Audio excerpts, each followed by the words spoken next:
I recently began using Google Docs to do a lot of my writing. My rough draft is usually written with paper and ink. My second draft is when I read the first while dictating into a cell phone or tablet using voice to text. And then I do a third and final draft using Microsoft Word. Being able to do voice to text directly into Google Docs that has a lot of the features that I was using Microsoft Word for actually speeds up my writing process quite a bit. The only reason I even looked at Google Docs was because my cousin, who works for the Board of Education, was showing me how kids can create, collaborate, and even turn in their homework through Google Docs. It's pretty impressive. I have to admit, I'm still apprehensive about Google Docs because it's a cloud service.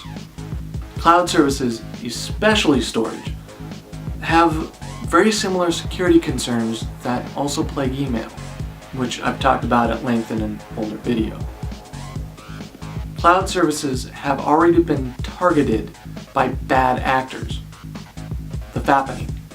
In 2014, a series of spear phishing attacks led to the theft of private and intimate photographs being stolen from many different, mostly female celebrities. Something that has happened several times since. Several cloud storage services were proven to have inadequate security, allowing access without a password. Needless to say, with that kind of history, not really keen on storing anything that I want to keep private on a cloud service. Using a similar service to write scripts that I'm going to release on YouTube anyway, there's not much risk there. However, I'm not likely to use the service to write a business plan or do my taxes. I'm not really keen about even storing my vacation pictures on a cloud service either. There is some recent concern about the Cloud Act clarifying lawful overseas use of data. Essentially, law enforcement can go through your saved information stored on a cloud server even if it's overseas. Great, as long as they have a warrant. Most of the concern is the fact that other governments can also request access to online storage through ours, but there's no safeguards preventing these governments from using that information to violate human rights. There's also the concern that it potentially opens a loophole for certain U.S. agencies to bypass the Fourth Amendment by having other countries investigate an individual. That removes the need to notify that individual that they're being searched. Whether or not that's actually possible or will be utilized is yet to be seen, but it's still a scary thought that's worth keeping in the back of your mind.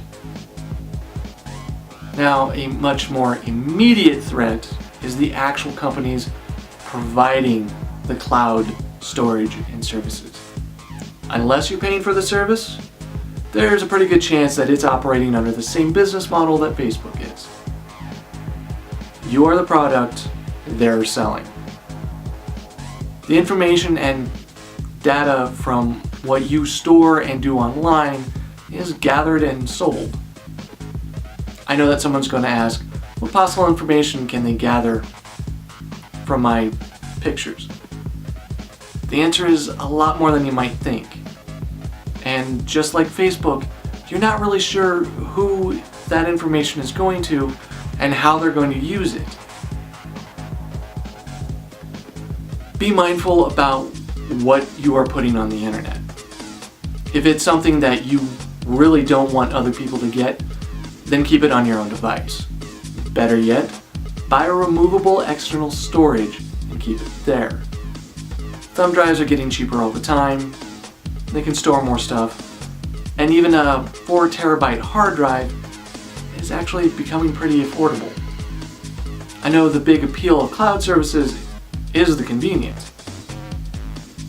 Convenience is almost always the downfall of security. And we're talking about information that is private to you. I'm not saying never use a cloud service. I'm just offering a warning. Just because people extend their expectations of privacy to a service, it doesn't mean the company running that service has actually implemented the necessary security measures to actually protect that privacy. Thanks for watching, and good luck. To subscribe, click the channel icon on the top left. Top right is the previous video, and below that is a random suggestion from YouTube.